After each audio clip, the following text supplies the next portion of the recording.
మే నెల దేవమాత పూజిత మాసము 30వ రోజు. ఈరోజు ధ్యానాంశం దేవమాత మీద భక్తి నిలకడగానుండవలయును. అంశము 1. దేవమాతపై నిలకడగానుండు భక్తి అవసరము. అంశము 2.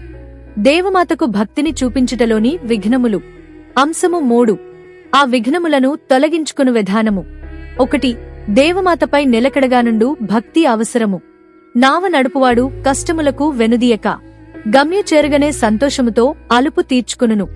యుద్ధము చేయి సైనికుడు భయపడక తన శత్రువుల ఓడించి జయముందలాగున కృషివలుడు వ్యవసాయమునకు వెనుదీయక కష్టించి కోతకాలమందు ధాన్యము గైకొనులాగునను దేవమాత మీద భక్తి మరణ పర్యంతము స్థిరపరచుకునుటకే ప్రయాసపడినచో మన భక్తికి తగిన జ్ఞాన ప్రయోజనము పొందుదుము. దేవమాతను ఎడతెగక ప్రేమించి వేడుకొనువారలు మరణ సమయములందు ఆమె యొక్క సహాయము తప్పక పొందెదరు. ఎందరో తాము దేవమాతకు ఒప్పగించి ఆమెకు స్తోత్రముగా దీర్ఘకాలము జపములు చెప్పి సత్యలోనర్చి ఉపవాసములాచరించి చివరకు కొంత కాలముగడవగా అవన్యు చాలించుకుని వెనుదిరిగి మరియమాతను ఆమెపై భక్తిని అశ్రద్ధ చేసి ఆ పరమపావనిని పూర్తిగా మరచినవారైనారు. వారు అటువంటి నిరాగ్యస్థితిలో పడియుండగా దేవమాత మాత్రము వీరిని విశేష ప్రేమతో నాదరించి వారి మరణ సమయమందు కాపాడునని మనము తలంతుమా? మనకును అటువంటి భయంకర విపత్తు వచ్చునేమో అని భయపడి దేవమాతకు చూపిడి భక్తి ప్రపత్తులందు విడువని శ్రద్ధగలి ఆమెను స్థిరచిత్తముతో ప్రామాణికముగా గౌరవించి ప్రార్థించుదముగాక.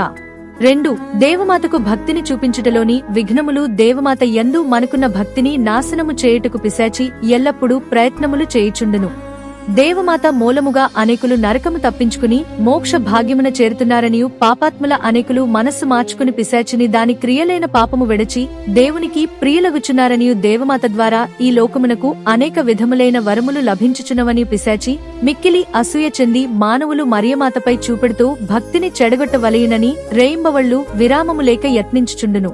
అట్టి శత్రువు యొక్క శోధనలకు మనము తావియక కన్యమరియమ్మకు స్తోత్రముగా ప్రతిదినము కొన్ని జపములు చెప్పుట అవసరము. ఆమెను కొనియాడుటకే మనము దీక్షబుని వెనుదీయక దినము జపము చేయుచు ఆమె పేరున సత్క్రియలు చేయుచు మన దీక్షను దృఢముగా నిలుపుకొనవలయును.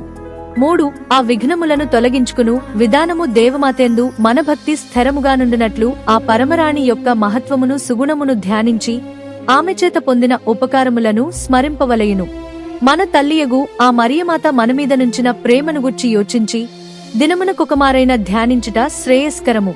మనకు మంచిని చూపించు ఆమె భక్తి మార్గమునందు మనము చలించక దుఃఖముగా నుండునట్లు ఆ తల్లిని ప్రతిదినము ప్రియముతోనూ దీక్షతోనూ ప్రార్థింపవలెను.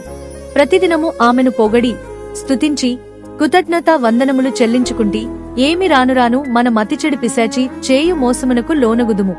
కావున ప్రియ సోదరులారా, దేవమాత మీద అచంచల భక్తిని మనము దినము వృద్ధి చేసుకుని మరణ పర్యంతము ఆ దీక్షతో నుందుమేని దయగల తల్లి మనలను చల్లగా దీవించి తన దివ్యకుమారుని వరములను మనయందు ప్రవహింపజేయుట నిశ్చయము. ఆమెపై వీడని భక్తిగల్గి యుందుమని మనమొక్కొక్కరము మన హృదయములందు ప్రతిజ్ఞ చేసుకుని అట్లు ఆమె ప్రేమలో సేవలో జీవింతము. అద్భుతము. దేవమాతను స్తుతించి పొగడి కొనియాడని పునీతులెవ్వరునూ లేరు. పునీతులందరిలో ప్రత్యేకించి పునీత అల్ఫోన్స్ లిగోరి అనువారు దేవమాత ఎడల అత్యంత భక్తిగలి. ఆయన పుణ్య జీవితమున మిక్కిలి కీర్తి ప్రతిష్టలు పొందినారు. ఆయన కన్యమరియమ్మ పీఠమునెదుట మోకరించి ప్రార్థింపని దినములేదు. తాను చేయు ప్రతి చిన్న పనినేనను దేవమాత అనుగ్రహము అడిగి చేయుచుండును. దేవమాతకు స్తోత్రముగా ప్రతి శనివారము ఉపవాసము చేసెడివాడు. దేవమాత పండుగ దినములను మిక్కిలి భక్తి ప్రపత్తులతో కొనియాడెడివాడు. తాను ఏకాంతముగా ఉన్నప్పుడుగాని నలుగురిలో సంభాషించినప్పుడు గాని గడియారము గంట తెలిపి కొట్టినప్పుడెల్లను గాబ్రియేలు దూత వచించిన మంగళవార్తను మనస్సును దలంచి మరియమ్మగారిని స్తుతించుకొనును. ఎచ్చటికైన వెళ్ళునప్పుడుగాని తిరిగి ఇల్లు చేరినప్పుడుగాని మరియమాత స్వరూపము ఎదుట మోకాళ్ళుని ఆమె శరణముగోరి ధైర్యము శాంతి సంతోషముల నొందెడివాడు. అతడు కన్యమరియమ్మగారిని గూర్చి కొన్ని వేద గ్రంథములను కూడా రచించెను. దేవమాతను గూర్చి అల్ఫోన్స్ లిగోరిగారు వ్రాసిన దానికంటే విపులముగాను విశదముగాను రమ్యముగాను వ్రాసిన వారిప్పటికిని లేరు. పునీత ఇనియాసివారు జేసు సభను స్థాపించిన విధమున అల్ఫోన్స్ లిగోరిగారు దివ్య రక్షకుని సభను స్థాపించిరి. ఆ సభను స్థాపించినప్పుడు దేవమాత మీద భక్తిని లోకమంతటా వ్యాపింపజేయుట సభ కట్టడగా అందరికీ తెలియపరచును వారు స్థాపించిన దివ్యరక్షకుని సభ ఇప్పుడు ప్రపంచమంతటా వ్యాపించియున్నది. ఆ సభలో చేరిన వారందరూ దేవమాత ఎడల భక్తి శ్రద్ధలు గౌరవ ప్రేమలు కలిగియుందురని ప్రతీతి నొందిరి. రోము నగరమందు ఈ సభవారికి ఒక పెద్ద దేవాలయమున్నది. ఈ దేవాలయమందు నిత్య సహాయమాత అను పేరుతోనున్న కన్యమరియమ్మగారి పటమొకటి పెట్టుకుని ఆ సభవారామెను మిక్కిలి భక్తి గౌరవములతో ప్రేమతో కొనియాడుచుందురు. పరమపావని మరియమాత అయిన ఆ నిత్య సహాయమాత పటమును గూర్చి విచిత్రమైన ఒక చరిత్ర గలదు. రోము పట్టణమున ఒక పాడుబడిన గుడిలో దేవమాత పటమొక్కటి చిక్కెనది.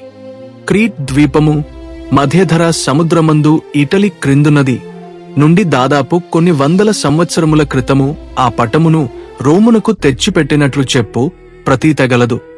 ఆ క్రీట్ ద్వీపవాసులు మరియమ్మగారిని నిత్య సహాయమాత పేరుతో స్తుతించు చుండెడివారు. కాని ఆ పటము రోము పట్టణమునకు తెచ్చినది మొదలు అందరూ ఆ పటమును మరచిపోయిరి. అప్పుడా పటము పాడుబడిపోయి ఉండేను. ఒకనాటి అచటి గురువులలో ఒక్కరు ఆ పటమును గూర్చి ప్రసంగించిరి. అందరూ ఆ పటమునకు మర్యాద చూపి గౌరవింపవలెనని మరియమ్మగారి కోరికయని తెల్పెను. ఆ ప్రసంగమును విన్న దివ్య రక్షకుని సభలోని ఒక గురువు తాము నిత్య సహాయమాతను గూర్చి ప్రచారము చేతునని చెప్పి ఆ పటమును తెచ్చుకొనెను. ఆ పటము గురువు చేత బడిన తోడనే దానిని తమగుడికి తీసుకొనిపోయి భక్తి శ్రద్ధలతో దానినచట స్థాపించుకొనెను. కొలది సంవత్సరములలో నిత్య సహాయమాత కీర్తి నలుదిశలా వ్యాపించెను. ఇప్పుడు నిత్య సహాయమాత కీర్తి ప్రపంచమంతటై వ్యాపించి భక్తి గౌరవములు పొందుచున్నది. వీక్షకులు, కష్టమైన పనియందు నీకు సహాయము కావలసిన ఎడల ఆ నిత్య సహాయమాతను వేడుకొనుము. ఆమె వెంటనే నిన్నాదుకుని తన సహాయమునందించును. ప్రార్థన. కృపగల్గిన తల్లి, నిత్య సహాయమాత, సత్మ్య క్రియలు చేయుటలో నేను నిలుకడలేనివాడనని నీ వెరుగుదవు. మీరు నన్ను చేయి వెడచినచో నేను పిశాచికి లోనే పాపములో బడుదును. నేను మిమ్ము వెడచిపోకుండా నన్ను కాపాడనవధరింపుము. నన్ను మీ శరణమందుంచుకుని మీ సేవకులలో ఒకనిగా నన్ను భావించి నన్నాదరింపుడు. నేను తప్పిపోయినప్పుడు నాకు సన్మార్గమును జూపుడు. నా జ్ఞాన శత్రువులను జయింప సహాయము చేయ కరుణింపుడు. బలహీనుడనేయున్న నన్ను స్థిరపరచుడు. ఈ లౌకిక సముద్రమునందు నేను మునిగిపోవు సమయమున నీ అభయ మోసపడి హస్తమునిచ్చి నన్ను దరిచేర్చనవధరించుము. నీవు నాకు నిత్య సహాయమాతవై కరుణించి నా మరణ సమయమందు నా ఆత్మను మీ దరిచేర్చుకొనుమని వేడుకొనుచున్నాము. ఆమెన్. దేవమాత శరణ కోరు జపము. మిక్కిలి నెనరుగల తల్లి, మీ శరణుగోరి పరుగెత్తుకుని వచ్చి మీ ఉపకార సహాయమునడిగిన వారిలో ఒక్కరైనను మీ వల్లన చేయి విడువబడినట్లు ఎన్నడునూ ఈ లోకంలో వినినది లేదని తలంచండి కన్యకలరాణి. దయరసముగల తల్లి, ఇటువంటి నమ్మక చేత ప్రేరేపింపబడి మీ పాదములను సమీపించి వచ్చుచున్నాను. నిట్టూర్పు విడిచి ప్రలాపించడు పాపనైన నేను మీ దయాళమునకు కాచుకుని మీ సముఖములో నిలుచుచున్నాను. మనుష్యావతారమెత్తిన పుత్రుడైన సర్వేశ్వరుని తల్లి, నా విజ్ఞాపను త్యజింపక విననవధరించండి. ఆమెన్. జన్మపాపము లేక యుద్భవించిన పరిశుద్ధ కన్యమరియమ్మ, పాపులకు శరణమా, ఇదిగో పరుగెత్తి వచ్చి మీ శరణు జొచ్చితిమి. మామీద దయగా నుండి మా కొరకు మీ దివ్య కుమారుని వేడుకొనండి. జన్మపాపము లేక యుద్భవించిన పరిశుద్ధ కన్య మరియమ్మ, పాపులకు శరణమా, ఇదిగో పరుగెత్తి వచ్చి మీ శరణు జొచ్చితిమి. మామీద దయగా నుండి మా కొరకు మీ దివ్య కుమారుని వేడుకొనండి. జన్మపాపము లేక యుద్భవించిన పరిశుద్ధ కన్య మరియమ్మ, పాపులకు శరణమా, ఇదిగో పరుగెత్తి వచ్చి మీ శరణు జొచ్చితిమి. మామీద దయగా నుండి మా కొరకు మీ దివ్య కుమారుని వేడుకొనండి. ఆమెన్. యేసుక్రీస్తునాథుని వెలలేని తిరురక్త ఫలములను చూసి ఉత్తరించు ఆత్మమీద మామీద దయగా ఉండండి స్వామి. పరలోక జపము. పరలోకమందుండెడు మా యొక్క తండ్రి, మీ నామము పూజింపబడునుగాక. మీ రాజ్యము వచ్చునుగాక. మీ చిత్తము పరలోకమందు నెరవేరునట్లు భూలోకమందు నెరవేరునుగాక.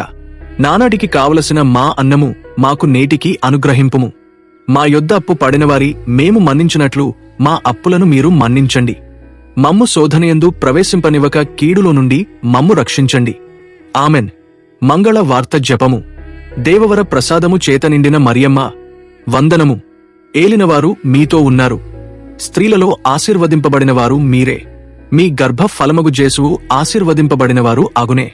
పరిశుద్ధ మరియమ్మ, సర్వేశ్వరుని యొక్క మాత, పాపాత్ములమై యుండెడు మా కొరకు ఇప్పుడును మా మరణ సమయమందును ప్రార్థించండి. ఆమెన్. త్రిత్వ స్తోత్రము. పిత, పుత్ర, పవిత్రాత్మకు మహిమ కలుగునుగాక. ఆదిలో కలిగినట్లు ఇప్పుడును ఎప్పుడును సదాకాలము కలుగునుగాక. ఆమెన్. పరిశుద్ధ ఫాతిమా జపమాల మాత, మా కొరకు వేడుకొనండి. పరిశుద్ధ ఆరోగ్య వేళాంగాణి మాత, మా కొరకు వేడుకొనండి. మా తల్లి మరియమ్మ గారా వందనం. మా తల్లి మరియమ్మ గారా వందనం.